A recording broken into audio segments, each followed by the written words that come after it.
Bonjour à tous et bienvenue dans ce nouvel épisode de Messages Caractère Informatique, 58e épisode, épisode numéro 57. Nous sommes le 21 octobre 2021 et aujourd'hui je suis accompagné de gens merveilleux, tels que Arnaud Lefebvre. Bonjour Arnaud, qui êtes-vous ? Bonjour, Arnaud, je travaille à Clever Cloud.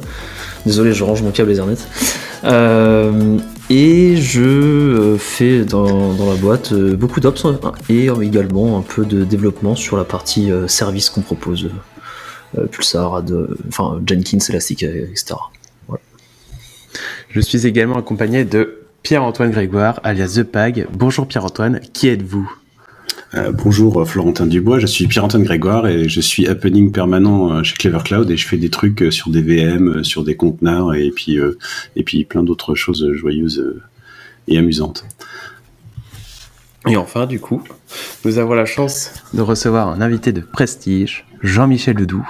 Bonjour Jean-Michel, qui êtes-vous ? Bonjour Florentin. Bonjour Jean-Michel. Je suis honoré d'être un invité prestigieux.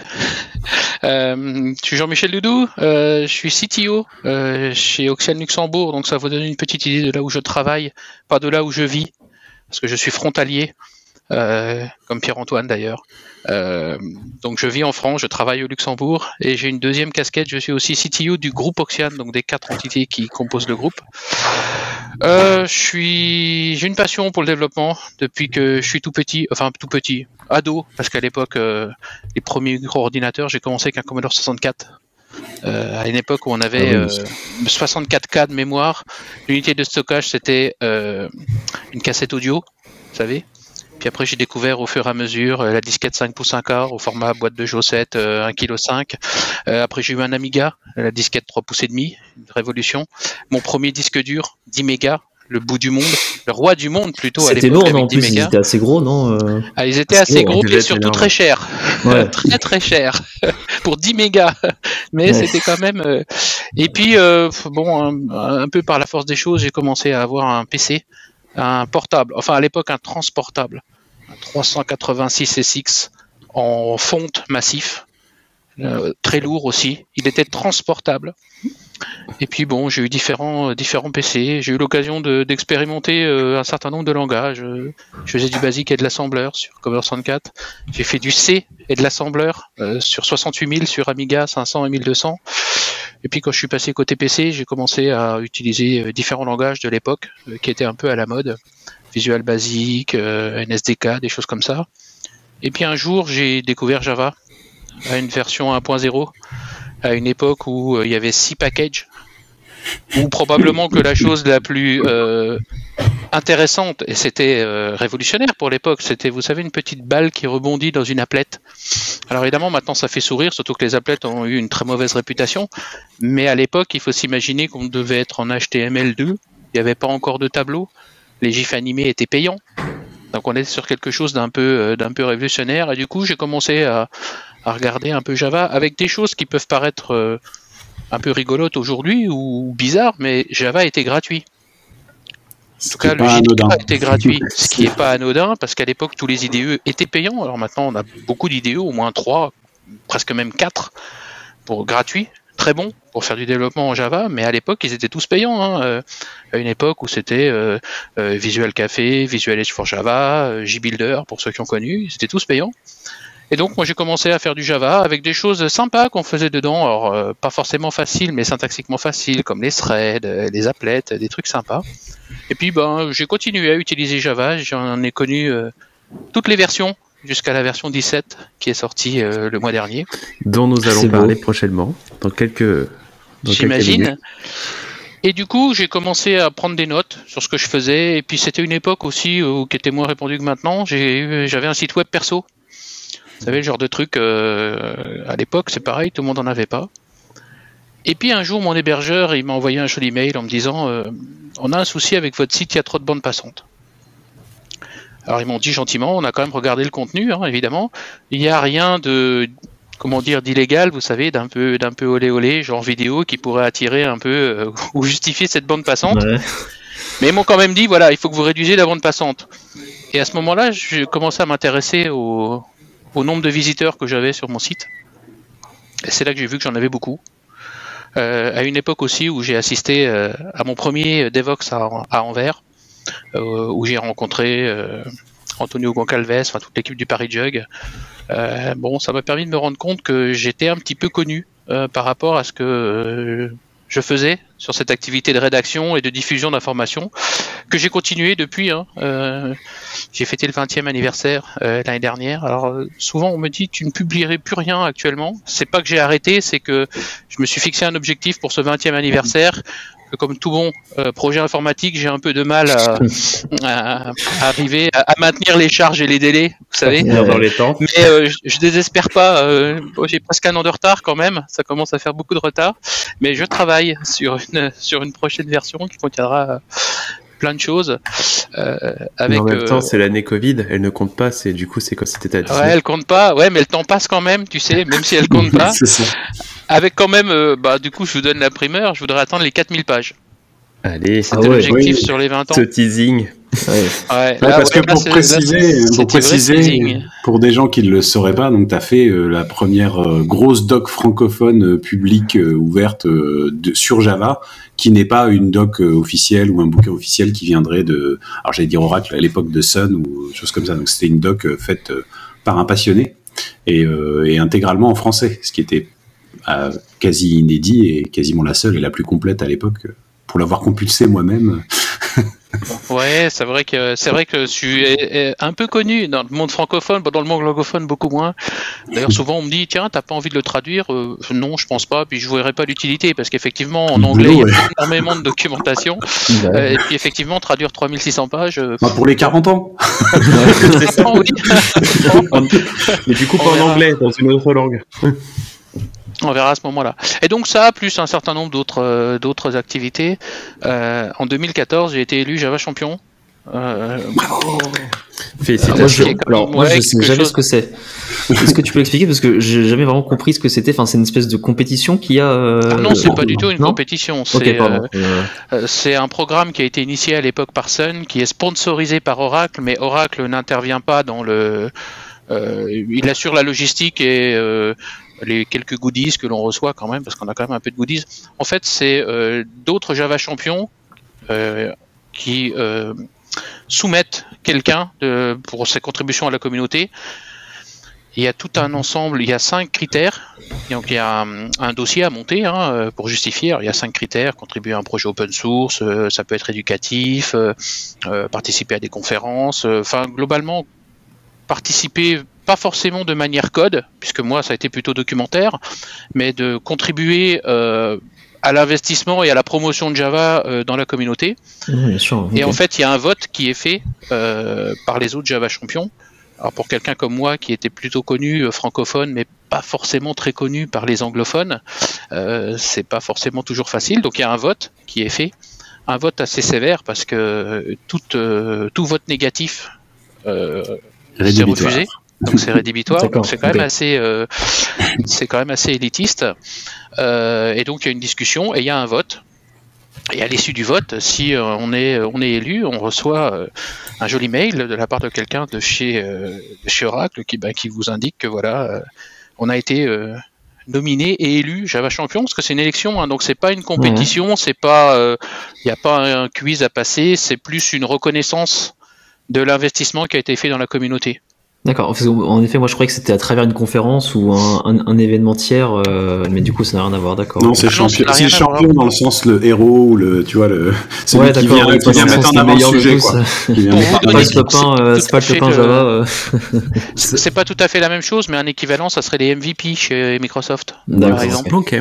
Sachant que du coup, qui était le premier Java champion? Parce que s'il est élu par la communauté. Il y a eu un collectif de personnes qui s'est créé et qui ont été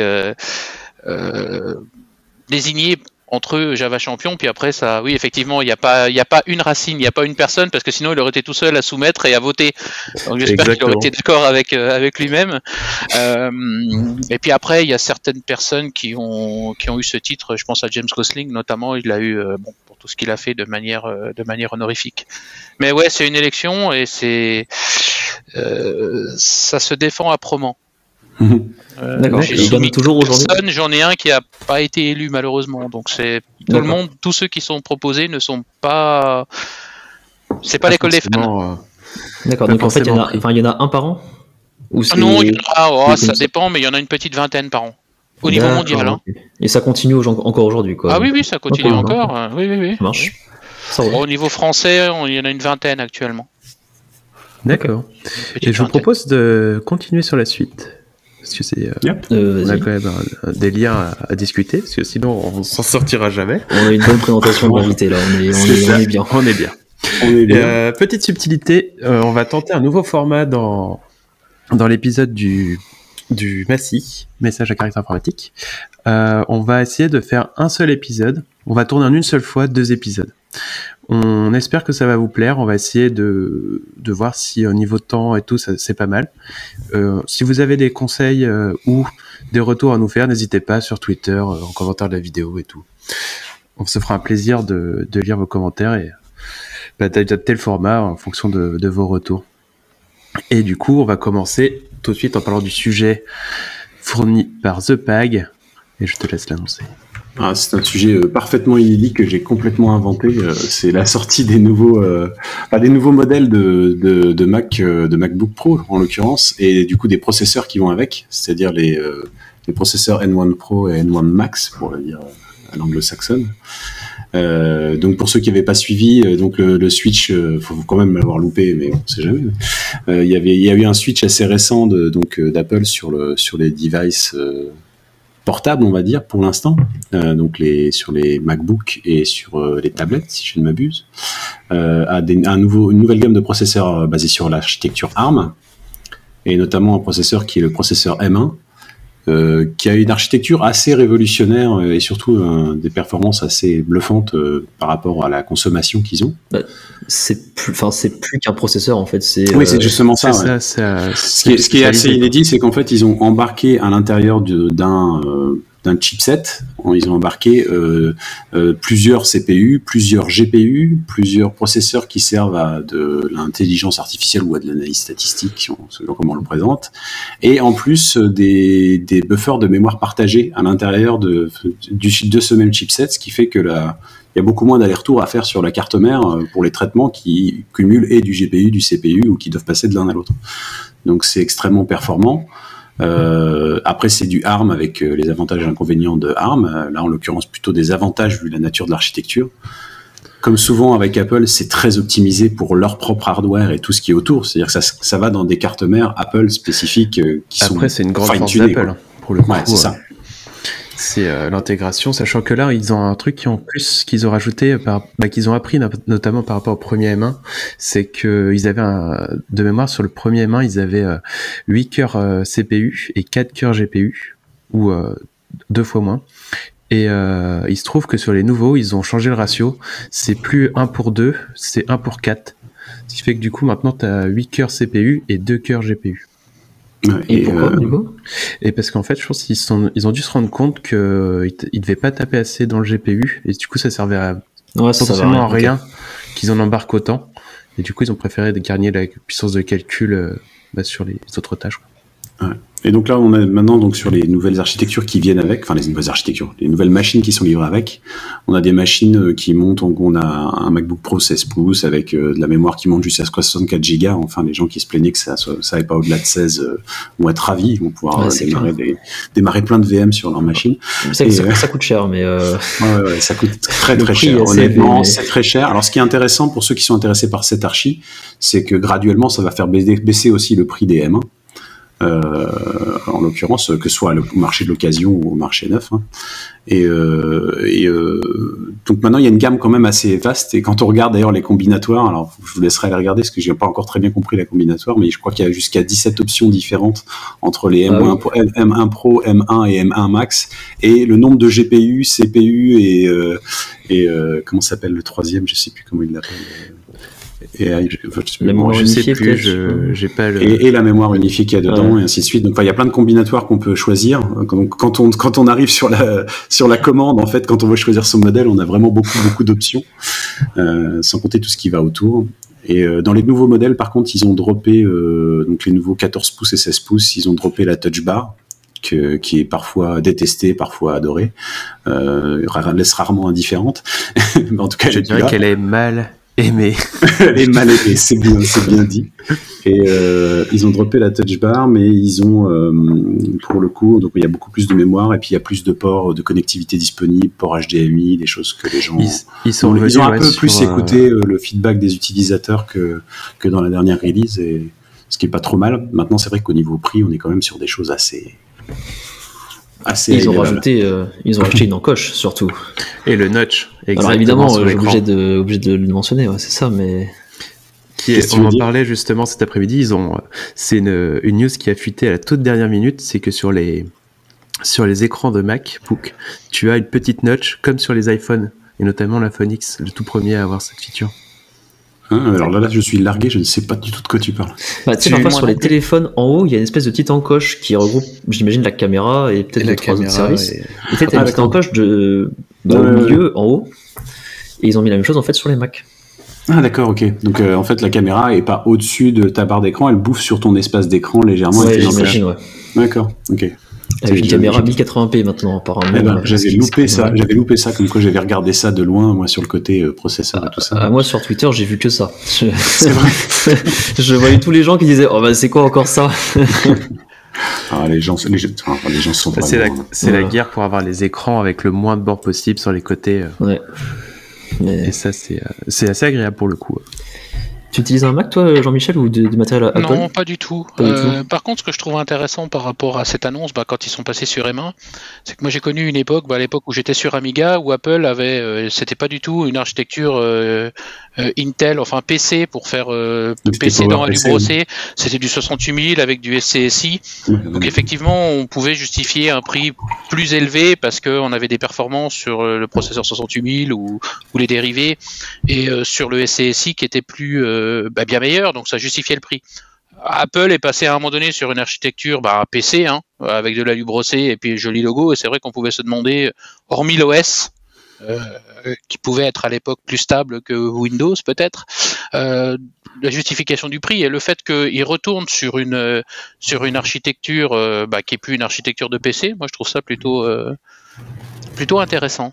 Voilà. Mais quelque part, ils reviennent un peu en arrière parce qu'ils le faisaient déjà avant de passer sur du Intel. Le PowerPC. Puis avant le PowerPC, ils étaient sur du Motorola, sur du 68000 ou dérivé, ouais. C'est surtout intéressant parce que ça relance aussi tout le domaine des CPU, c'est-à-dire que ça relance déjà ARM, ce qui est, je ne vais pas dire qu'il n'était pas relancé, en tout cas dans le domaine des ordinateurs personnels. Ouais, des laptops, ouais. Des laptops, parce que sur le mobile, ARM, on peut pas dire que c'était vraiment en décroissance. Mais du coup, ça va amener plein d'outils, même de questionnements sur la gestion du côté serveur, quoi. C'est-à-dire le fait de faire tourner des serveurs sur des processeurs de ce type. Alors peut-être pas exactement ceux-là, mais avec les derniers modèles, là, on se rapproche quand même de choses qui peuvent faire tourner des serveurs et qui commencent à devenir intéressantes. À OVH, on avait testé comme ça un serveur ARM avec, je sais plus si c'était 256 ou 512 cœurs. C'était une machine énorme. Ça envoyait un peu.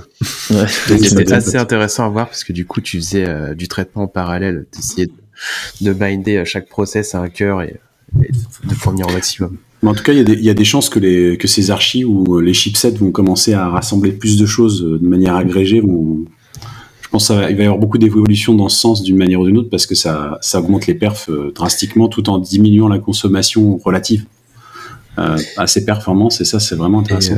Et ouais, pour le coup, et ça, il y a un marché qui commence à se créer, je trouve, parce qu'il y a pas mal de projets comme ça qui essayent de regrouper, notamment au niveau du réseau, justement de pouvoir offload dans une carte en particulier toute la partie SSL ou Ethernet, directement pour un reverse proxy par exemple.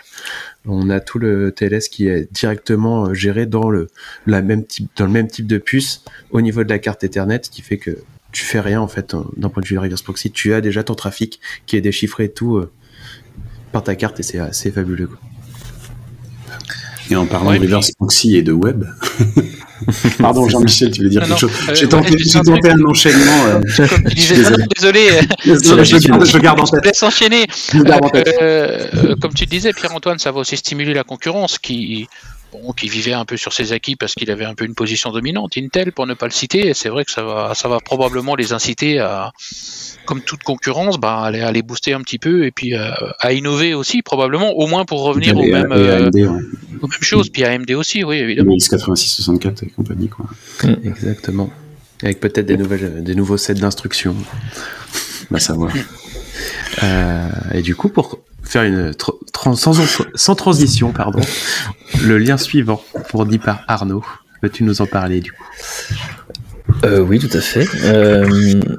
Alors c'est un article qui a été écrit par Jonas Bonner. Je sais pas trop comment on dit son nom malheureusement. Qui est le CEO et founder de Lightbend, qui maintient aujourd'hui maintenait en tout cas le framework Play Framework écrit en Scala, peut-être que vous connaissez, qui est un framework HTTP, en tout cas qui était très apprécié à une époque, de ce que j'ai cru comprendre. Il y a encore de ceux qui l'aiment encore, mais il y a quand même des gens qui partent qui sont un peu tristes de la tournure que ça a pris dans certains points.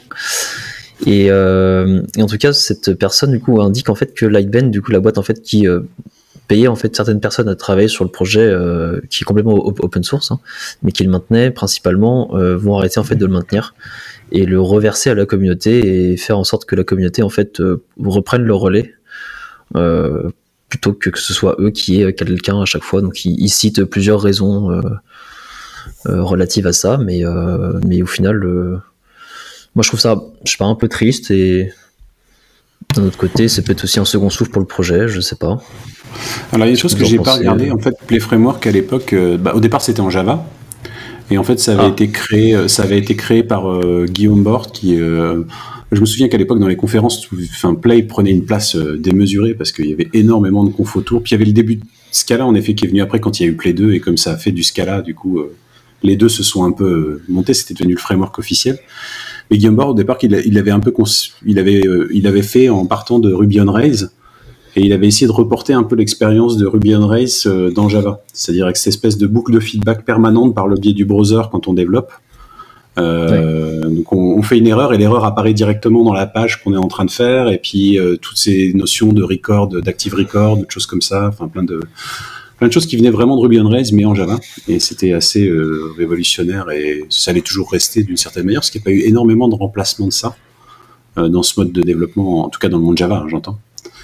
Et donc il semblerait qu'il soit, alors je sais pas si Guillaume Bort est toujours je sais qu'il était chez Lightbend, je sais pas s'il y est encore ou s'il est passé complètement à autre chose, mais en tout cas le projet avait perdu de la vitesse, et puis les releases étaient de moins en moins fréquentes. Et donc en tout cas il n'y a plus d'investissement de Lightbend qui avait repris les frameworks après, parce que au départ c'était un projet qui était dans la société qui avait fondé Guillaume Bort, dont le nom m'échappe. TypeSafe, c'est ça. Et voilà, et c'est toujours un peu dommage parce que c'est en effet quand tu as quelque chose comme ça, je pense qu'il y a peut-être des gens qui vont le reprendre comme ils veulent le reverser à la communauté, il y a peut-être des gens qui vont s'y remettre en tout cas pour maintenir.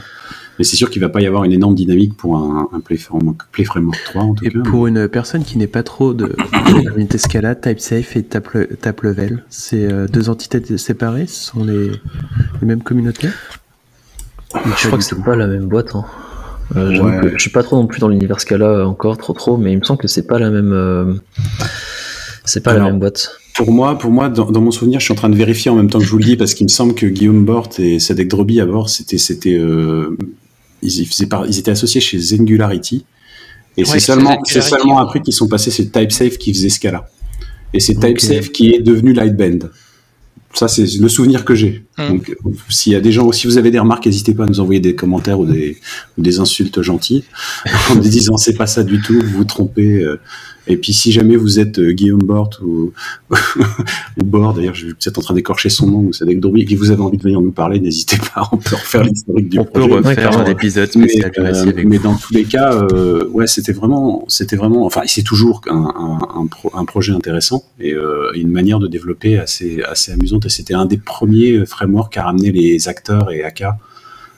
Et c'est d'ailleurs ça que j'ai l'impression qu'en fait, Du coup, c'est vers là c'est vers là que Lightbend veut aller plutôt vers AK Web et ils AK. le disent clairement, ils essayent d'aller vers AK et AK serverless notamment. Ils essayent de revenir un petit peu aux bases en fait de Play, quoi. De ce que j'ai compris de l'article en tout cas. C'est aussi ce que j'ai compris. Et c'est vrai que nous en fait on a utilisé Play Framework, à Clever et différentes personnes même qui l'utilisaient avant sur d'autres projets à eux en perso ou en presta, utilisaient Play Framework depuis très longtemps. Alors je pourrais pas dire quelle version, mais je sais que c'était au moins la version 1, ça c'est sûr.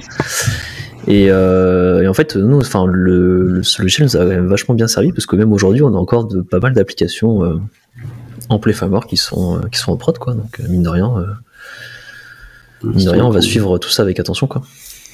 De mon expérience perso, moi j'ai joué beaucoup avec Play 1 parce qu'effectivement à l'époque par rapport à ce qui se faisait aux nombreux frameworks web qui existaient côté Java, parce qu'il y en avait eu quand même pas mal, Struts, j'en passe à des meilleurs, on était sur quelque chose qui était radicalement différent, avec une grande productivité, avec des choix qui avaient été faits effectivement à l'époque de Guillaume, alors qui pour certains ont été controversés, mais par exemple il disait ok vos entities là, plutôt que de mettre les attributs privés et puis de mettre des getters setters publics et d'avoir un POJO anémique, mettez les attributs publics. Alors à l'époque ça avait fait un peu scandale, mais ça a du sens quelque part. Alors effectivement c'est pour les puristes de l'APO c'est mal, mais finalement si on a un simple POJO dit anémique, donc où j'ai un attribut privé avec un getter setter public qui ne fait que lire la valeur et la mettre à jour, autant mettre le champ public. De toute façon, on va perdre du temps à écrire le code, à le compiler, et le JIT de la JVM à l'optimiser pour faire de l'inlining.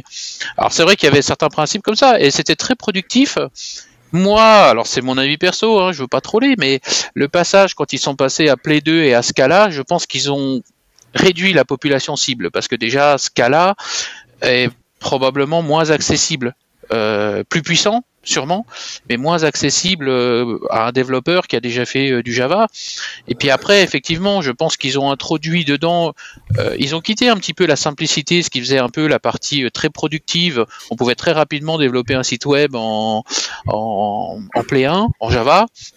Quand ils sont passés à Scala, moi le sentiment que j'ai, c'est que déjà le passage à Scala a déjà rebuté un certain nombre de développeurs Java. Moi le premier d'ailleurs, je veux pas le cacher, je veux pas troller, j'ai rien contre Scala, mais c'est vrai que c'est un langage qui est moins accessible. Même si ça produit quelque chose dans la JVM, du bytecode, c'est quand même un langage qui requiert plus de compétences, plus de connaissances, moins accessible probablement qu'au Java, moins verbeux aussi. Mais ça, c'est toujours la dualité entre la verbosité et la puissance. Et du coup, quand il y a eu ce virage à Play 2, je pense qu'il y a beaucoup de gens qui ont un peu décroché, même si on pouvait toujours faire du Java en Play 2. La vision que moi j'en ai, c'est qu'effectivement le framework c'est peut-être un petit peu complexifié. C'est pareil, dès qu'on raisonne en acteur avec AK, on n'est plus sur j'écris simplement une entité. Il y a une complexité qui est arrivée. Alors cette complexité, elle peut se justifier sur certaines choses, mais ce qui plaisait souvent à ceux qui ont fait du Play 1, c'était la simplicité, la productivité et d'avoir une capacité à produire très rapidement un site web un peu dynamique. Ils ont perdu un peu ça. Alors après, c'est comme tout projet pour lequel derrière il y a une société. Quand il y a des gens qui sont payés, le projet il avance dans une certaine direction. On peut en être content, pas content. Après, quand on repasse en open source, si effectivement il y a une dynamique qui se met en place avec la communauté, ça fera progresser. Ou sinon, malheureusement, mine de rien, il y a quand même pas mal de. Justement, parce qu'en fait, ce blog post, j'imagine, fait suite à un message qui avait été posé dans un forum par, il me semble, cette même personne qui a écrit l'article. Parce qu'à la base, il y avait quelqu'un qui a mis un message dans un forum disant est-ce que le projet est encore maintenu, puisqu'il y a plus, il y a des pull requests qui arrivent, etc. Mais elles sont pas bien, où c'est très sporadique, etc. Et donc du coup, quelqu'un a posé la fameuse question qu'on voit dans beaucoup de projets open source, is this project still maintained? C'est ça. Et là, du coup, la personne a répondu que non, justement, ils vont sortir un peu vers ils ont dû se regarder vers eux-mêmes et se dire oui, est-ce qu'on le maintient encore, quoi. Puis très bonne question. Ouais. Donc c'est un peu triste dans l'histoire. Enfin, c'est pas un peu triste. En fait, je pense que c'est un projet qui, sur pas mal de points, a eu raison trop tôt en termes de timing. Dans le sens où maintenant, la plupart des frameworks font du fonctionnel, font du streaming de choses. Et en fait, c'était vraiment le pari qu'avaient fait Guillaume et Sadek à l'époque. C'était de dire on va passer sur ce cas-là parce qu'on a besoin de faire du fonctionnel. On a besoin de faire des lambdas. Et ils voulaient tout orienter là-dessus. Ils étaient très à fond là-dessus, à titre personnel, je les voyais présenter, ils étaient très à fond parce qu'ils disaient c'est ça l'avenir.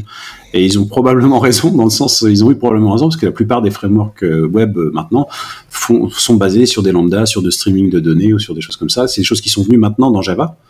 Mais à l'époque, du coup, ils étaient un peu en avance de phase, et peut-être même en avance de phase à ce que les gens attendaient aussi. C'est-à-dire, comme disait Jean-Michel, quand tu avais besoin de faire un site web rapido, tu te posais pas la question de est-ce que je fais du streaming ou pas, et finalement, tu n'en avais pas toujours le besoin. Et je pense qu'ils ont anticipé un besoin qui est venu que plus tard pour les gens. Et du coup, ils étaient peut-être un peu en décalage de temps. Par rapport à ça, on avance sur les besoins. Et en parlant de besoins, il se trouve qu'il y a de nouvelles fonctionnalités dans Java 17. Et Jean-Michel, je te laisse nous les présenter. Ouais, au milieu du mois précédent, au milieu du mois de septembre, on a eu une release de Java. Alors importante parce que c'est une LTS, une long term support, donc sur le nouveau modèle de release qu'a mis en place Oracle depuis un peu plus de 3 ans maintenant. C'est la première depuis la 11. C'est la première depuis la 11, donc c'est officiellement, on va dire, la deuxième MTS, même si pour que les gens comprennent, Oracle avait rétrofité LTS, la Java 8. Donc c'est une version importante parce qu'on va avoir, c'est plutôt à la cible des entreprises, puisque pendant une durée d'au moins 3 ans, on va avoir à disposition des patchs, des correctifs, notamment de sécurité ou de correction de bugs. Et puis en parallèle de ça, tous les 6 mois, on aura toujours des versions dites non LTS pour lesquelles il y a moins de support, puisque normalement on a des patchs que 2 patchs pour une durée de 6 mois. Donc quelque part, c'est une version importante, notamment pour les entreprises, parce qu'à terme, alors peut-être pas maintenant, parce que c'est peut-être un peu prématuré de tout migrer 1 mois après la sortie, mais ça devrait être une cible de migration pour les entreprises, notamment par rapport à la précédente LTS qui est sortie il y a exactement 3 ans, puisque maintenant on est, pour l'instant en tout cas, on y reviendra probablement ça fait 3 ans que Java 11 est sorti. Ça faisait 3 ans que Java 11 est sorti. Alors, elle est importante aussi parce que du coup, il y a eu 3 ans d'évolution. Alors, la difficulté quand on doit parler, comme moi maintenant, de Java 17, c'est de quoi on parle. Est-ce qu'on parle juste de ce qui est sorti en Java 17 sur les 6 derniers mois par rapport à la 16, ou est-ce qu'on parle par rapport à la précédente LTS? Parce que dans le nouveau modèle qui a été proposé par Oracle, le but c'était que les développeurs puissent voir en amont et donner du feedback sur les différentes versions qui sont proposées tous les 6 mois. Et dans les faits, par expérience, parce que je côtoie beaucoup de développeurs Java, ce qui se fait surtout, c'est que les développeurs vont essentiellement regarder quand ils vont migrer vers cette version. Donc là, le parti pris que je fais, c'est de vous parler de Java 17, mais non pas juste ce qui est sorti sur Java 17, parce qu'il y a assez peu de choses. En 6 mois, on a généralement, grosso modo, une douzaine ou une quinzaine de JEP, donc de fonctionnalités. C'est plutôt de vous brosser rapidement les évolutions entre 12 et 17, en indiquant, puisque maintenant, elles sont toutes disponibles dans Java 17. Ça me va. Ça vous va? On peut peut-être commencer par des changements de syntaxe. Ouais, alors ça c'est intéressant parce que quand on regardait ce qui se passait dans la LTS, côté syntaxe il n'y avait pas grand chose, quelques petites évolutions comme la possibilité d'utiliser l'opérateur diamant dans les classes anonymes internes, une petite évolution du try with resources, et puis finalement la vraie seule évolution syntaxique c'était la possibilité d'utiliser l'instruction var pour déclarer avec inférence de type par le compilateur des variables locales. Bon, fonctionnalité qu'on aime ou qu'on n'aime pas, mais syntaxiquement, il n'y a pas grand-chose en Java 11. Java 17, il y a vraiment... T'avais plus besoin de spécifier le type, un peu, c'est comme... Alors, ouais, tu mets var, et en fait, tu laisses le compilateur inférer, donc déterminer le type pour toi, sur la base, évidemment, parce qu'il ne peut pas le deviner, de la valeur que tu affectes à la déclaration de la variable. Je me pose la question de pourquoi si tard, parce que je repense quand je faisais du C++, et il y a le mot-clé auto qui est arrivé en 2014, si je dis pas de bêtises. Alors, ouais, ta question est intéressante parce que souvent les développeurs Java, ils sont frustrés par le fait que des fonctionnalités arrivent assez tardivement en Java par rapport à d'autres langages. Ce qui est intéressant, c'est que Java, à quelques rares exceptions près, et je n'en vois que 2, je pourrais peut-être vous les donner tout à l'heure, Java ne se veut pas novateur. Au contraire, dès sa création, ça a même déjà été une synthèse. Ils ont regardé une syntaxe plutôt du C, ils ont enlevé l'héritage multiple pour nous proposer alors quelque chose qui était une des 2 seules choses qui pour moi a été novatrice en Java, les interfaces. Et ça a peut-être plutôt été un succès. En tout cas, moi, je le considère comme un succès. Mais pour le reste, ça a surtout été de la synthèse. Et là, dans ce que je vais vous parler tout à l'heure, vous allez me dire, non, mais ça existe déjà dans d'autres langages. Oui, évidemment. D'ailleurs, tout à l'heure, dans les évolutions de la syntaxe, il y a quelque chose que j'ai attendu, moi, pendant 25 ans. Et je suis pas le seul d'ailleurs, les chaînes de caractères multilignes, ça fait 25 ans que j'attendais ça en Java, Ouais, donc tout arrive, d'accord, mais Java se veut toujours être une synthèse, et les choix qu'ils font, ils se veulent aussi être pérennes sur les 5, 10, 15, 20 prochaines années. Donc forcément, ça nécessite probablement plus de réflexion. Si je prenais un autre exemple, par exemple en Java 8, une des grandes fonctionnalités qu'on a eues en Java 8, c'est les lambdas, que beaucoup de gens considèrent comme une closure. C'est pas tout à fait une closure, une lambda. Parce qu'à la différence d'une closure, une lambda ne peut pas modifier, peut accéder aux variables du contexte englobant, mais ne peuvent pas les modifier. Ça me fait Tout le monde penser quand on a des Java, closures dans tous les langages. Ça manquait qu'en Java, ça arrive peut-être en dernier en Java. Tout à l'heure, on parlera des classes scellées. C'est pareil, il y a beaucoup de langages comme Kotlin ou d'autres qui ont déjà cette fonctionnalité-là. Ça arrive seulement en Java. Donc souvent, c'est vrai qu'on reproche à Java d'avoir des fonctionnalités qui existent dans d'autres langages de manière assez tardive, mais c'est parce que voilà, Java ne s'est pas trop voulu novateur. D'ailleurs, juste sur la deuxième chose où Java a été novateur et où ça a été probablement pas forcément un succès, enfin avec 20 ans de recul, c'est les exceptions checked. Ouais. Ah, Ça, alors j'ai pas la prétention de connaître tous les langages du monde. Il y a eu des sacrés combats autour. Attends, Il y a eu des c'est quoi sacrés ça? combats autour. Eh ben, c'est le fait que quand tu as certains types d'exceptions, c'est même par défaut en fait, sauf des exceptions qui sont dites unchecked, tu as l'obligation vérifiée par le compilateur de capturer l'exception ou de la propager dans la signature de la méthode. mais c'est un combat. Donc c'était quelque part forcer le développeur à prendre en compte ces exceptions. Si je dis pas de bêtises, c'est représenté par le runtime exception et l'exception classique. Alors, la runtime exception et les erreurs, elles sont unchecked. Ouais. Donc, celles-là, tu n'as pas besoin de les catcher ou de les propager. Mais toutes les autres, tu as besoin explicitement de les catcher ou de les propager. Et si ce n'est pas le cas, tu as une erreur de compile. C'était une façon d'essayer de forcer le développeur à prendre en compte les exceptions. Mais on se rend compte, notamment avec les lambda, que ça vient vite l'enfer. Et on voit beaucoup de frameworks qui, à l'heure d'aujourd'hui, catch des checked exceptions pour relever des runtime, donc des unchecked. Oui. Donc c'est peut-être une des rares choses avec les interfaces où Java s'est voulu novateur, enfin par rapport à d'autres. Bon, oui, il y a eu les interfaces, je pense que c'était plutôt pas mal. Les checked exceptions, bon, même si à l'époque ça a paru être une bonne idée, à l'heure d'aujourd'hui, avec l'expérience, évidemment, on se rend compte que c'est plus trop le cas. Donc Java ne se veut jamais être novateur de toute façon. Yep. Ok, du coup, ils viennent tomber à côté. Ouais, alors du coup, beaucoup de choses dans la syntaxe, je vais pas forcément toutes les détailler, mais c'est vrai qu'il y a énormément de choses. La première chose, c'est le switch, qui est présent depuis Java 1.0, à laquelle on trouvait beaucoup de défauts, parce que sa syntaxe était très inspirée du C, notamment avec le false through. Là, il a beaucoup évolué. Maintenant, on peut l'utiliser comme une instruction, comme ça c'était depuis Java 1.0, mais on peut aussi l'utiliser comme une expression. Donc maintenant, un switch peut retourner une valeur. Alors de nouveau, rien de novateur par rapport à d'autres langages, mais c'est quand même des choses qui changent beaucoup en Java. Et puis on a une nouvelle syntaxe maintenant. On a la syntaxe historique avec le 2 points. On a une nouvelle syntaxe avec le même opérateur, l'opérateur flèche, le moins avec le supérieur, utilisé dans les lambdas. Même si c'est pas des lambdas, on a une nouvelle syntaxe. Donc on a deux syntaxes pour le switch. On peut l'utiliser comme une instruction, comme une expression. Donc par combinaison, ça fait 4 formes de switch maintenant. Ce qui le rend peut-être un petit peu plus compliqué. Et dans toutes les formes, on peut enfin aussi maintenant mettre plusieurs valeurs dans les cases. Ça, c'est plutôt cool. Alors la difficulté, c'est que dans les 4 formes, il y a des règles et des contraintes qui sont différentes. Sachant que l'objectif à terme, c'est qu'on n'utilise plus que la nouvelle forme avec les flèches où il n'y a plus de false through, voilà, c'est beaucoup plus clair. Et puis surtout, ils avaient besoin de faire ça pour quelque chose qui est introduit pour l'instant dans une première forme en preview, c'est la possibilité de faire du pattern matching dans les switches. Et ça va se développer dans les versions futures qui vont arriver. Il y a vraiment des choses assez... LTS,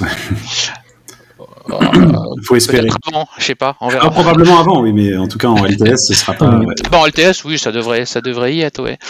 Donc il y a ça, ce switch qui a beaucoup évolué. Le pattern matching, on en a de façon stable maintenant, la possibilité de l'utiliser dans l'instance of. Donc dans l'opérateur instance of, maintenant, on peut faire suivre, j'ai une variable, instance of un type, et on peut directement mettre un nom de variable. Et si le pattern est respecté, si on est bien du bon type, la variable est automatiquement valorisée et castée dans le type de l'instance of. Donc c'est vraiment une première forme de pattern matching, celle d'ailleurs qu'on retrouve en preview dans le switch en Java 17, ce qui simplifie un petit peu le code, parce qu'on n'est plus obligé de déclarer une variable, de faire un cast, donc ça simplifie quand même grandement les choses. Et puis alors, la fonctionnalité, moi que j'attends depuis très très longtemps, parce que en Java c'était vraiment pénible, quand on avait une chaîne de caractères multiligne, donc avec des retours chariots, malheureusement en Java il fallait mettre un anti/n plus et puis mettre la suite concaténer des chaînes, plus échapper un certain nombre de caractères, notamment les doubles cotes. On a enfin maintenant des blocs de texte. Des text blocks. Alors, basiquement, c'est une chaîne de caractères multiligne, mais ça va un petit peu au-delà parce que les blocs de texte gèrent une indentation accessoire devant et derrière. Donc, ça veut dire que par défaut, on peut aligner, par exemple, du code HTML, par exemple, et il va venir calculer l'indentation qu'il va considérer comme accessoire.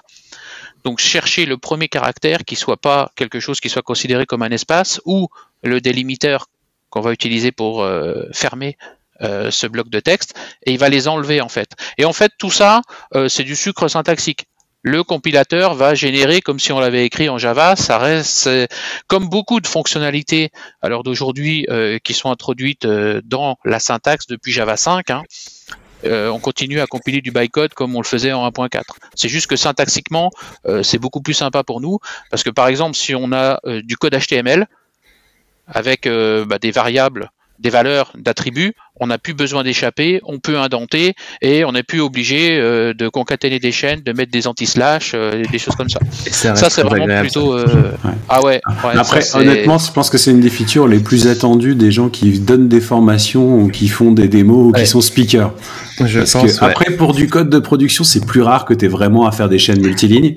Par contre, c'est vrai que quand tu expérimentes ou quand tu veux copier un bout de JSON pour le parser, quand tu veux copier des choses comme ça et qui sont multilignes, ça c'est vraiment pratique de copier. Du SQL, non, t'as envie que ce soit à peu près bien indenté, non? Je sais pas. Ouais, c'est pareil. En fait, par exemple aussi. Il y a deux écoles là-dessus. Tu veux mettre dans une chaîne. T'as ceux qui utilisent une machine de temps, un engine pour render leur HTML ou un ORM pour le SQL, et t'as ceux qui souhaitent le faire à la main. Oui, ou alors en général tu utilises plutôt un DSL pour faire ton ou à la rigueur un DSL. Qu'utiliser des chaînes de caractères pour ton SQL parce que ça a d'autres risques, même si tu peux faire des prepared statements, mais en tout cas oui, c'est des use cases parfaitement valides pour du multiligne, quoi. C'est clair. Alors juste il n'y a pas d'interpolation encore. Ils n'ont pas voulu le faire dans un premier temps. Ils en reparlent parce que c'est pareil, c'est des choses qu'on retrouve beaucoup dans d'autres langages. Pour l'instant, il n'y a pas d'interpolation qui est proposée, mais ils ont remis le sujet sur la table, on va dire. Comment tu fais pour rajouter une variable alors? Comment tu fais pour une variable? Du coup, tu fermes ta chaîne de caractères multiligne et tu fais plus. Soit tu mets un placeholder et puis tu fais un remplacement dedans pour l'instant. Oui. Oui, c'est beau ça. Beau, j'aime bien ça. Mais la raison, enfin une des raisons pour lesquelles ils n'avaient pas choisi de faire l'interpolation, c'est plus pour des raisons de sécurité, parce qu'après tu sais jamais trop ce que tu as dans tes variables. Bien sûr. Mais ils ont remis l'idée sur ils l'avaient exclu quand ça a été livré, et elle revient là dans les discussions. Donc on verra ce que ça pourra donner. Mais là, par contre, ça sera dans une future version, peut-être dans la prochaine LTS. On verra. Jamais. Et tu le parlais aussi, il y a des modifications au niveau API sur la JDK. Alors attends, j'ai pas fini. On en a oublié des importants. Il y en a encore au moins deux. Il y a les classes CE aussi, alors qu'on retrouve aussi dans Kotlin. Donc là, l'idée, c'est d'avoir une capacité syntaxique, ou en Scala, d'avoir une capacité syntaxique à limiter à un nombre clairement identifié les classes filles de premier niveau. Alors d'aujourd'hui en Java, on peut avoir autant de classes phi qu'on veut, avoir l'arborescence qu'on veut, bon, avec parfois plus ou moins d'écueils. Là, l'idée, alors potentiellement pas dans tous les cas, mais par exemple, quand on veut définir une hiérarchie fixe, on peut maintenant la figer avec des classes scellées. Ça sera vérifié par le compilateur. Ça sera aussi vérifié à l'exécution pour les petits malins qui voudraient, par exemple, créer un proxy ou venir enrichir dynamiquement le bytecode. Il y a un contrôle qui est fait par le compilateur, un contrôle qui est fait au runtime par la JVM, donc voilà. Donc on peut figer maintenant et avoir un contrôle précis sur les classes phi de premier niveau. Et puis après, pour les classes sous-phi ou petites phi, on peut avoir le choix de sceller, de laisser libre ou de rendre final, donc de ne pas pouvoir étendre. Et puis c'est pas un peu lent, je sais pas, le check au runtime, genre à chaque fois qu'il va instancier une classe, il va checker. Non, alors tu sais, paradoxalement, c'est même mieux parce que en fait, quand tu en Java, comme tu peux hériter de toute classe phi et polymorphe, il est quand même obligé de faire le test. Et là, en fait, si tu limites la hiérarchie, notamment quand tu voudras l'utiliser dans un switch, tu pourras connaître précisément potentiellement la liste de toutes les classes phi, et donc tu pourras, le compilateur au contraire, ou la JVM pourra faire des contrôles plus... Il y a moins de cas à checker, du coup. Peut-être même des optimes aussi. Peut-être même des optimes. Donc si c'est, je pense que pour moi c'est même plutôt l'effet inverse en fait, ou en tout cas intéressant. Alors évidemment on peut pas sceller toutes les hiérarchies, il y a des fois des hiérarchies qu'on veut laisser extensibles, mais voilà, des fois pour certains domaines fonctionnels ou des choses comme ça, ça peut être sympa. Et puis dernière chose, on a un nouveau type de classe en Java. C'est assez rare, hein. On a eu les classes, les interfaces en Java 1, on a les énumérations en Java 5. En Java 15 et donc en Java 17, on a des records. J'ai vu ça tout à l'heure, c'est pas mal. Ouais, alors c'est pareil, c'est pas forcément... Alors c'est une grande nouveauté côté Java, ça existe dans d'autres langages. Particularité d'un record, il faut le voir comme une enum. Donc ça va être une capacité à exprimer syntaxiquement une classe qui va encapsuler des données de manière immuable. Alors immuable au sens Java, hein.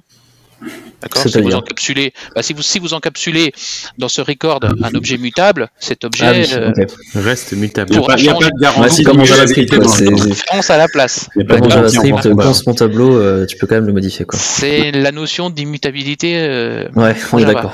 Et donc, généralement, à l'heure d'aujourd'hui, si on voulait faire son job un petit peu correctement, même si les IDE peuvent nous aider, si par exemple on a une classe qu'on veut rendre immutable, qui encapsule, disons, 3 champs. On va rendre les champs privés, on va mettre la classe finale, on va devoir fournir un constructeur, des getters, réimplémenter les méthodes hashcode, equals et toString. Et bien tout ça maintenant, ça se fait en une ligne, avec simplement record, entre parenthèses, les différents composants qui vont être encapsulés, et on ferme la parenthèse, et ça y est, c'est fait. Et moi, je trouve que ça ressemble beaucoup aux case classes en Scala pour le coup. Oui, mais encore une fois, moi, ce que je trouve toujours intéressant, c'est que quand il y a une nouvelle fonctionnalité comme ça qui est proposée, alors en tout cas en Java, on cherche toujours à savoir d'où elle vient. Encore une fois, Java se veut pas novateur, ils ont fait une synthèse de ce qui se faisait dans les différents langages. Ouais, ils ont raison. Ils tiennent aussi compte de Java, hein, parce que il y a eu de grands débats sur ça, parce que finalement, on pourrait voir un record comme un simple tuple. Alors c'est un tuple, mais un tuple nommé. Quand on va vouloir accéder à un champ, c'est le nom du champ. Et là où ils ont quand même changé de vraies habitudes en Java, le nom du champ, la méthode, le getter, ne respecte pas la convention JavaBean, donc ça va pas être get nom, ça va être nom avec une paire de parenthèses. Donc là aussi, on fait évoluer un petit peu les mentalités. Pour le 7, on n'a pas puisque c'est immutable. Oui, c'est tout à fait vrai. Avec quand même la possibilité de redéfinir certaines choses. Et puis, ils ont introduit ce qu'ils appellent les constructeurs compacts. L'idée, c'est d'avoir pareil syntaxiquement. Souvent, quand on est dans un constructeur, si on veut vérifier par exemple les données, on peut redéfinir avec une syntaxe beaucoup plus concise notre constructeur pour ne mettre que les tests que l'on veut faire et ou les transformations de valeurs.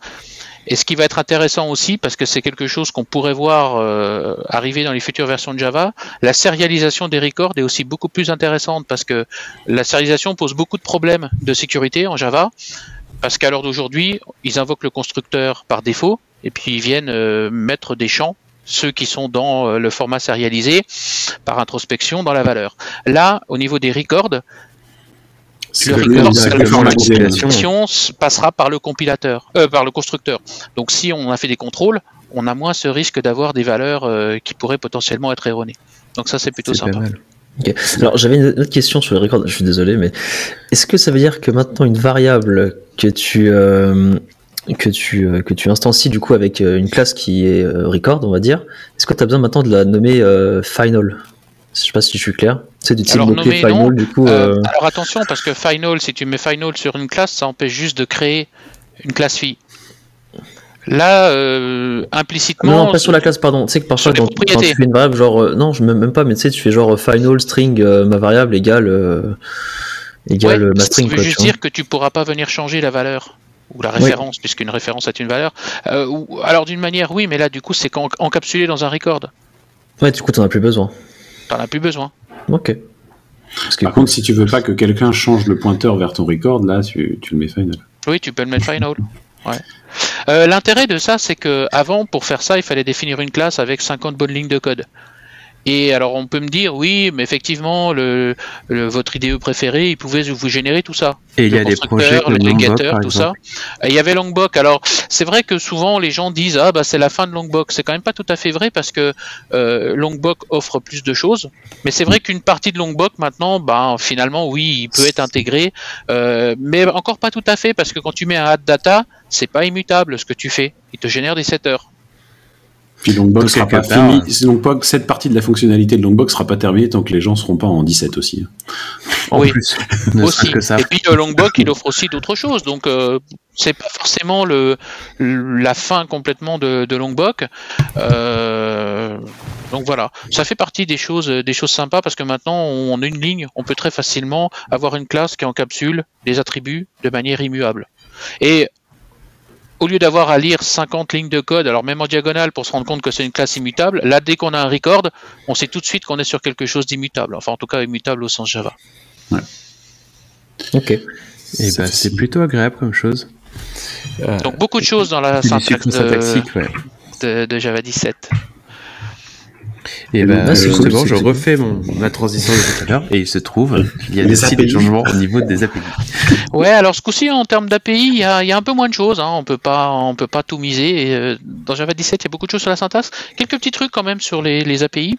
On a une nouvelle API qui nous permet de streamer des événements de JFR, du Flight Recorder. Ça a fait une partie de l'objet de mon talk à Devox le mois dernier. On a une nouvelle sur YouTube. On vous mettra Ouais. le lien dans la description. On a une nouvelle API maintenant qui va nous permettre de fournir de manière extensible dans les prochaines versions des PRNG, des pseudo-number generator. Donc maintenant, avant, on n'avait que quelques classes qui étaient figées. Là maintenant, il y a toute une API qui est proposée, qui va être extensible, ce qui permettra aussi de proposer soit à des fournisseurs de JDK, soit dans les futures versions, de rendre ces générateurs beaucoup plus extensibles que c'est actuellement. Et puis, on a des API en preview issues du projet Panama. Une qui s'appelle Vector, qui est en incubator pour l'instant, donc elle n'est pas encore complètement stable, mais qui a pour vocation de faire du calcul vectoriel en s'appuyant éventuellement, si le processeur a des instructions dédiées à ça, SIMD, des choses comme ça, de pouvoir profiter au travers de l'utilisation de cette API. La JVM, quand le JIT compilera, il pourra compiler en exploitant ces instructions et donc être beaucoup plus performant quand on voudra faire du calcul matriciel. Et puis on a... Et Ouais. juste, je t'arrête. Je pensais que les instructions assimilées étaient déjà dans la JVM. Alors, du coup, pas encore. Alors, le problème, c'est qu'à l'heure d'aujourd'hui, quand tu veux faire du calcul matriciel, tu vas le faire de manière, algorithmique. Tu vois. Ouais. Là, tu as directement une API pour le faire, et donc ils auront beaucoup plus facile à s'appuyer sur ces instructions SIMD si elles sont présentes dans le l'API. processeur, si elles existent déjà. Ok. D'accord. Ça marche. Merci. Autre chose, alors ils ont fusionné deux API qui étaient en preview, une qui va nous offrir un moyen standard, fiable et sûr de manipuler de la mémoire off-heap. chose qu'on devait faire avant avec NIO, les byte buffers, ou avec Unsafe, encore pire, puisque Unsafe doit disparaître. Et puis, il nous propose aussi, c'était Foreign Memory Access API, et il y a une autre API qui était aussi en incubator, Foreign Linker API. Là, l'idée, c'est de remplacer JNI, pour ceux qui ont connu, donc pour invoquer des fonctionnalités natives au travers d'une API, de nouveau un petit peu moins bas niveau que JNI, un petit peu plus fiable à utiliser. Et comme il y a un lien très fort entre l'une et l'autre, ils les ont fusionnés en Java 17 en une seule API qui est Foreign Function and Memory API. Pour l'instant, elles sont aussi en incubator. Donc on peut quand même les utiliser, mais bon, par incubator, il faut comprendre qu'elles doivent évoluer. D'ailleurs, il y a des previews, elles vont revenir en incubator là en Java 18. Donc c'est des API qui fonctionnent mais qui évoluent. Donc pour l'instant, elles ne sont pas encore stables. En termes d'API, c'est à peu près tout. Donc on n'a pas forcément beaucoup de choses. Beaucoup de choses dans la syntaxe, un petit peu moins dans les API. Je trouve que ça fait déjà de belles choses. Pour le coup, ouais. Il y a du gros taf de fait quand même, faut se le dire. Alors évidemment, il y a quand même des évolutions aussi dans les API existantes. Là, je vous parle de nouvelles API. Ouais. Et puis, ouais, vas-y. Non, je disais qu'il y avait un point JVM aussi. J'essayais de faire l'introduction. J'ai senti que tu voulais faire la transition. Souvent, les développeurs Java, ils vont surtout s'intéresser à la syntaxe, aux API, parce que c'est ce qu'on manipule. Moi, je pense que ce qui est intéressant quand on veut passer à une LTS, d'ailleurs, souvent, à l'heure d'aujourd'hui, j'ai beaucoup de développeurs qui me disent, mais pourquoi je voudrais passer à 11 si c'est juste pour avoir var ou une API ou une autre, ou pourquoi je passerai à Java 17 ? Pour moi, la raison principale, c'est pas forcément la syntaxe et les API, mais c'est la JVM. C'est la perf, ouais. Ouais. Et pour deux raisons, tu as cité la perf, c'est vrai, il y en a aussi une autre, c'est la sécurité.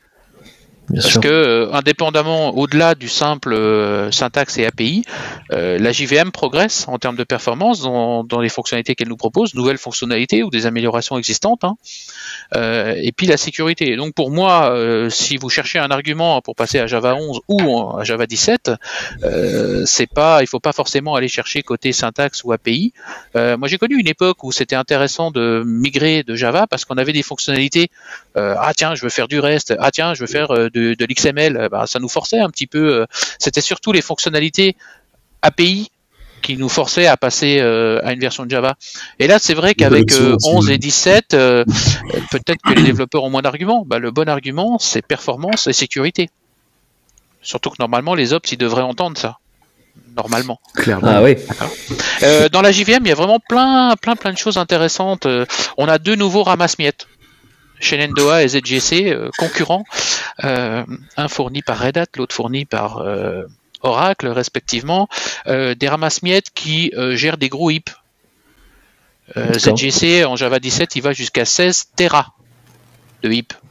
C'est plutôt magnifique. Moi, je sais que j'ai utilisé ZGC en expérimental pour faire tourner du HBase.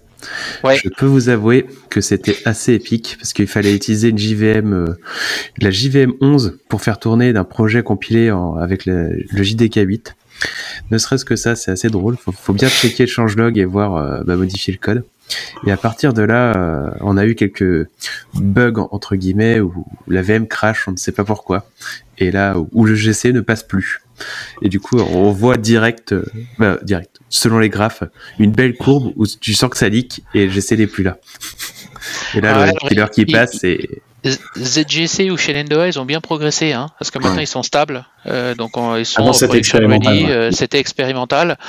Ils sont intéressants parce qu'ils gèrent de gros hips potentiellement, avec des temps de pause garantis très faibles. Pour ZGC, c'est moins de 10 millisecondes. Certainement avec des algorithmes très compliqués qui gèrent la concurrence, évidemment, mais c'est plutôt intéressant. A contrario, CMS, pour ceux qui l'utilisent, ça y est, il a trépassé, il avait été déprécié, là il est purement et simplement retiré. Et puis, alors je ne vais pas vous en faire une liste exhaustive, mais il y a des choses sympas dans la JVM, et là je reviens un peu sur les développeurs. Une fonctionnalité que j'apprécie particulièrement, qui était proposée en 14 et qui est en standard depuis 15, donc qui est présente en 17, c'est le Helpful Null Pointer Exception. Ouais. À partir de maintenant, la JVM est capable de nous fournir un message utile quand une NPE, une Null Pointer Exception, une exception de type NPE survient. On a la cause et qui a fait. Donc par exemple, si vous faites à l'intérieur d'une ligne. Oui, à l'intérieur. Et du coup, au lieu d'avoir simplement Null Pointer Exception, nul et la stack, on a enfin maintenant, et si en plus vous avez compilé avec les options de debugging, le -G, ce que fait en standard Maven ou vos IDE, vous avez même le nom de la variable qui est donnée, qui est en cause et qui est nul. Donc il n'y a même plus besoin de rechercher. Ça, c'est plutôt... Ça reste très agréable et très confortable. Pour les gens qui aiment bien enchaîner les points, quelque chose, pour ceux qui aiment bien violer la loi de Déméter, c'est plutôt cool. Parce qu'on va mettre un point d'arrêt pour chercher. Pour avoir eu la même chose en JavaScript il y a quelques années, où avant c'était en effet undefined is not a function, ce genre de message très sympa. T'es toujours content de tomber dessus. C'est ça, et bah c'est une fois qu'ils avaient rajouté ce type de fonctionnalité, c'était quand même vachement cool, clairement. Bah, ça fait partie aussi des choses qu'on a dû faire pendant pratiquement, pas tout à fait 25 ans, mais 23 ans. Bon, c'est un petit peu comme les chaînes multilignes, c'est des choses, il faut jamais désespérer. Ça arrive. Même en Java. D'accord. Ça c'est par expérience, ça c'est plutôt vraiment cool. C'est vraiment plutôt cool. Et en plus, il n'y a rien à faire puisque c'est la JVM, donc il n'y a même pas à recompiler le code pour en profiter. Ah, ça c'est pas mal quand même. Ça, c'est pas mal parce que c'est vraiment une feature de la JVM. D'accord. Bon, voilà, ça fait déjà. Bon, après, il y a plein d'autres choses qui ont été rajoutées et du support de standard aussi, donc ça c'est plutôt sympa. Mais alors, du coup, si une personne qui a un projet en Java 11, imaginons, et qui veut migrer en 17, est-ce que il le fait d'un claquement de doigts comme ça? Est-ce qu'il y a vraiment beaucoup de choses qui changent entre les deux versions dans tout ce qui est surtout suppression, ou c'est assez faible de manière générale? Alors, c'est compliqué de donner une réponse facile. Ouais, bien sûr, j'imagine. C'est pour ça que je pose la question. Il est clair que le passage, oui, j'imagine. Le passage de 8 à 11, il est généralement considéré comme un petit peu plus douloureux à cause des modules, même si vous n'avez pas d'obligation à faire des modules pour passer à Java 11. Le passage de 11 à 17, il est moins généralement admis que ce sera moins compliqué. Par contre, ce qu'il faut bien être conscient, c'est que depuis Java 11, dans toutes les versions de Java qui sont livrées, des choses sont retirées. Pas sans nous prévenir. Vous savez, le add deprecated. On a des choses qui sont deprecated depuis Java 1.1. Je pense à l'API date, des choses comme ça. Maintenant, quand ils nous mettent add deprecated for removal true, ça veut dire que potentiellement dans la version suivante, donc dans 6 mois, c'est supprimé. Donc ça veut dire qu'à l'heure d'aujourd'hui, la sacro-sainte rétrocompatibilité qu'on a connue jusque Java 10, maintenant elle est plus vraie. Alors évidemment, en fonction de est-ce que tu as utilisé ces API ou pas, tu pourrais te retrouver à tiens, je prends du code Java 11, je le compile et ça compile plus parce qu'elles ont été retirées. D'où peut-être maintenant il va falloir prêter une petite attention à ce qui est déprécié et particulièrement à ce qui est déprécié for removal. Ouais. Et de ne pas l'ignorer parce que là on sait que pertinemment, potentiellement dans la version suivante, ça compilera plus. Et puis la dépréciation est beaucoup plus agressive depuis que le cycle s'est accéléré. Oui. Maintenant, il nettoie franchement le truc pour essayer de diminuer la surface de la JVM en grande partie. Et du coup, l'impact, il est notamment difficile de dire qu'est-ce qu'il est en absolu, parce qu'en fait, on utilise beaucoup de choses hors JVM, c'est-à-dire beaucoup de librairies qui elles-mêmes utilisent ces features et on ne le sait pas toujours. Ouais, bah. Donc tous les internals, plein de choses comme ça qui étaient utilisées dans beaucoup de frameworks qui font du bytecode, qui font du... Enfin, voilà, quoi. Ouais, alors ça, il y a un outil quand même, JDPR Scan, qui peut nous aider à passer. Ça fait de l'analyse du bytecode, donc ça peut se faire sur notre code, mais aussi sur le code effectivement des dépendances, parce que la JVM, elle se fout de savoir d'où vient le genre. Est-ce que c'est notre propre code qu'on a buildé ou est-ce que c'est une dépendance? Si une utilise une des API qui a été retirée en Java 17, il y aura une erreur à l'exécution. Donc effectivement, on a quand même cet outil-là. Et donc la réponse à ta question, elle n'est pas évidente, mais généralement, migrer de 11 à 17, ça sera probablement moins long et moins douloureux que passer de 8 à 11. Okay, je me souviens encore de 7 à 8. Le Java. Ouais, mais 7 à 8, c'était encore la belle époque où c'était c'était facile. À part quelques rares exceptions, tu avais souvent une liste de choses incompatibles. Tu avais des trucs que tu n'utilisais pas encore, surtout, mais tu n'avais pas beaucoup de compatibilité. Ouais. Et je sais que j'avais beaucoup eu de soucis sur, ne serait-ce que sur Techno Big Data qui sont arrivés sur Java 8, et notamment tout ce qui est Android. qui était resté très longtemps sur du Java 7 et qui est ensuite arrivé en Java 8 pour une raison qui m'est obscure pour le coup. Bah, en fait, quand tu faisais de l'Android à l'époque, t'avais le langage Java, mais surtout ce que tu générais, c'était du bytecode, et ce bytecode, il était retransformé en Dalvik à l'époque. Et en fait, il fallait juste qu'ils fassent évoluer leur compilateur, celui qui transforme. Donc c'est ça qui a mis un peu longtemps. Puis bon, faut pas se leurrer non plus. Le procès Oracle Google a pas aidé dans l'histoire. A pas aidé Google à être très et puis même d'ailleurs maintenant à migrer sur Kotlin, parce que à la limite le langage Java c'est pas ce qui les intéresse. Il leur faut un langage qui soit capable de créer du bytecode. Ça peut être Java, ça peut être Kotlin, ça peut être du Scala, on en parlait tout à l'heure. Du Scala, ouais, Closure ou Groovy ou bon là ils ont fait le choix de Kotlin, mais voilà, ça c'est peut-être la conséquence. Bon, c'est pas l'objet de la conséquence du procès qui a eu lieu entre Oracle et Google, ouais. Et est-ce que du coup, pour les personnes qui voudraient migrer, est-ce qu'il y a des outils qui existent qui genre passent sur ton projet et qui te qui te migrent automatiquement peut-être certaines choses Non, alors il y a jamais eu trop ça en Java. Bah, la première chose que tu peux faire, c'est déjà passer de 11 à 17, parce que de 8 à 11, là, c'est... Ouais, non, mais de 11 à 17, ouais, principalement. De 11 à 17, bah, tu essaies déjà de recompiler déjà. Ça va déjà te donner une idée. Si tu veux anticiper, tu passes cet outil du JDK, JDPR Scan, qui va déjà te donner au moins la liste de toutes les API qui seront plus là. Et là, tu pourras anticiper. Après, cette liste, elle est connue, vous allez sur Foje.io ou sur JAlmana, qui sont tous les deux plutôt bien faits, qui vous permettent de comparer deux versions de Java pour savoir ce qui a été ajouté, ce qui a été supprimé, ce qui a été déprécié aussi. Donc on peut obtenir aussi, au travers au moins de ces deux sites-là, des informations notamment sur ces API qui ont été retirées. Parce que c'est surtout là où on a des problèmes d'incompatibilité. Et d'ailleurs, je dis API, mais parfois c'est une simple méthode. Là, je pense par exemple en Java 11, il y a eu deux méthodes de la classe Red qui ont été supprimées, et puis parfois c'est des API complètes. En Java 11, Jaxby est parti. Ah oui. Et puis dans le JDK, donc il faut les rajouter comme une dépendance. C'est pas hyper compliqué à gérer, mais voilà, avant c'était fourni. Voilà, donc c'est plus en ce sens-là où on risque d'avoir des soucis de migration de 11 vers 17. Après, tu peux aussi avoir par exemple des choses sur la JVM. Bon, si t'as plus CMS, ça sera G1 à la place. Généralement, c'est au moins équivalent, voire un peu meilleur. Donc là, tu vas pas forcément y perdre. Le paramétrage est différent, quoi. Ouais, et il se peut qu'il y ait quelques petits soucis de correction sur des options de la JVM quand tu utilises un peu des options un peu particulières. Mais là, c'est pareil, de ce point de vue-là, il y a eu beaucoup plus de choses qui ont été introduites en Java 9 que des choses qui ont bougé entre 12 et 17. Donc généralement, la migration, elle va commencer là pour certains. Ouais. Elle devrait être un peu moins douloureuse que ce qu'on a pu connaître pour passer de 8 à 11. Si les gens ont déjà fait l'effort vers 11, c'est clair que ce sera moins dur. Que du coup, ça sera plus agréable. Dur, ouais. Ok.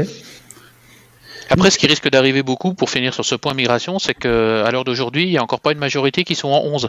Il y a encore beaucoup d'applications qui sont en 8, voire j'ai une petite pensée pour eux quand même, des versions antérieures, en 7, 6, 5.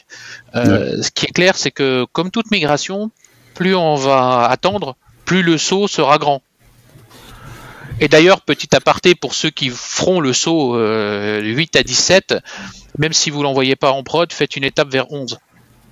Ça vous permet au moins, quand vous aurez des problèmes, de les gérer un par un, plutôt que d'avoir à cumuler tout ce que vous pouvez rencontrer sur les différentes versions qui ont pu exister ou être fournies entre 9 et 17. C'est un bon conseil. C'est un très bon conseil. C'est ce que je fais actuellement. Souvent sur les projets comme ça, déjà ne jamais utiliser la version 0.0, celle qui vient juste de sortir. Après la signal TS au pire. Là, je me suis vendu les doigts à tenter ce genre de choses. Et surtout, en fait, faire les versions intermédiaires, les compiler, voir s'il y a des choses qui pètent entre temps, histoire de se rendre compte. Maintenant, avec les nouveaux cycles de vie, on a le temps de s'y préparer. C'est-à-dire que tu as le temps de tester, de recompiler avec les 15, 16, machin, jusqu'à ce que la 17 sorte. Maintenant, comme ils ont cette stratégie de dire, il y a des features qui sont introduites puis retirées pour la LTS, tu vois, ou en tout cas qui étaient en expérimental et que finalement on remet pas, il faut juste s'en tenir à la base, quoi. Faut pas aller trop loin dans le truc, quoi. mais il y a moyen maintenant de s'y prendre. Et le cycle n'est pas spécialement différent d'avant finalement pour les LTS, c'est-à-dire qu'on est sur 3 ans à peu près, grosso modo, entre les LTS.